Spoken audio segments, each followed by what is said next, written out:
আমি যদি তোমাদের একটা প্রশ্ন করি, এই অনুপাতের অঙ্ক কোন কোন পরীক্ষায় আসে আর তোমরা কত স্পিডে এটা করতে পারো, তো ম্যাক্সিমাম ছাত্ররা বলবে যে প্রত্যেকটা পরীক্ষায় এই অনুপাতের অঙ্ক আসে। এবার আমাদেরকে এই অঙ্কগুলো করতে অনেক সময় যায়।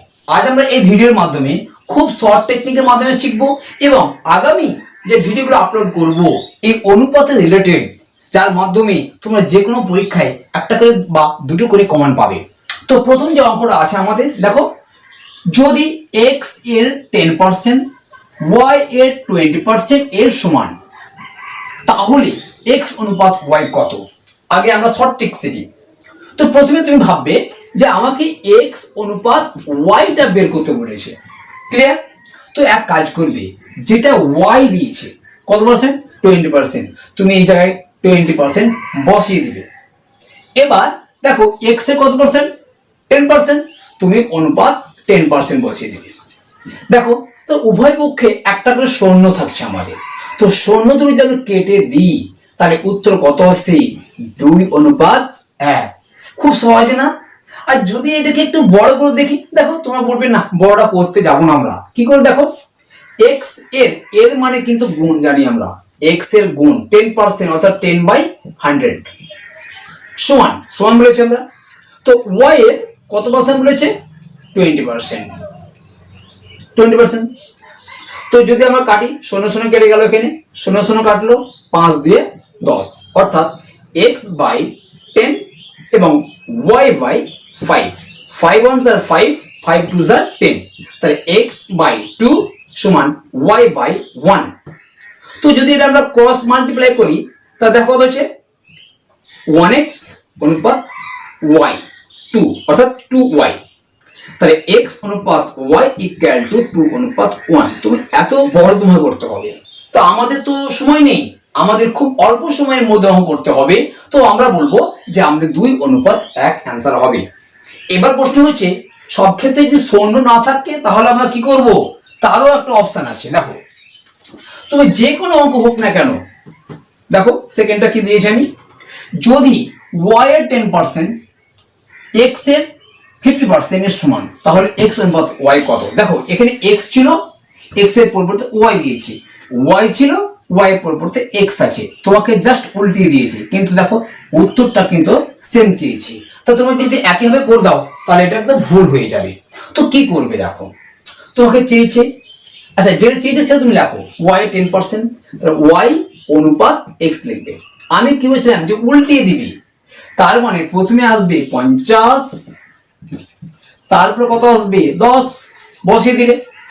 এবার তুমি কেটে দাও, তাহলে আমরা বুঝতে পারছি যে y অনুপাত x সমান 5:1, কিন্তু তোমার চেয়েছি কত, x অনুপাত y। যদি এইটাকে আমরা চেঞ্জ করি, আগে যদি আমরা x দিই এবং y পরে লিখি, সেম একইভাবে এটা করব, অর্থাৎ একটা আগে আসবে, 5টা পরে যাবে, তাহলে আমরা বলতে পারি যে 1:5 হবে।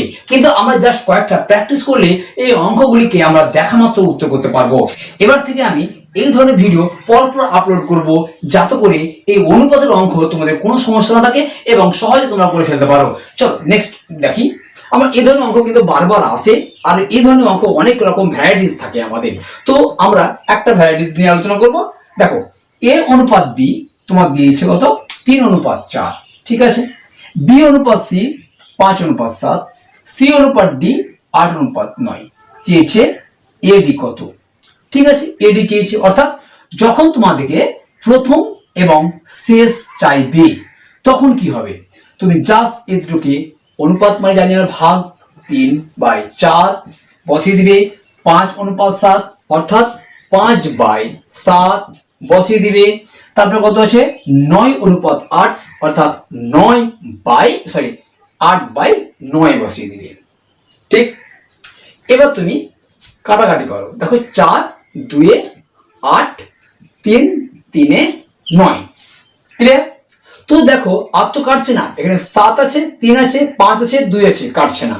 তো ওপরে কত হলো আমার, 5 2 10, নিচে 3 7 21, তাহলে আমরা বলতে পারি 10:21 হবে আমাদের কার, a অনুপাত d।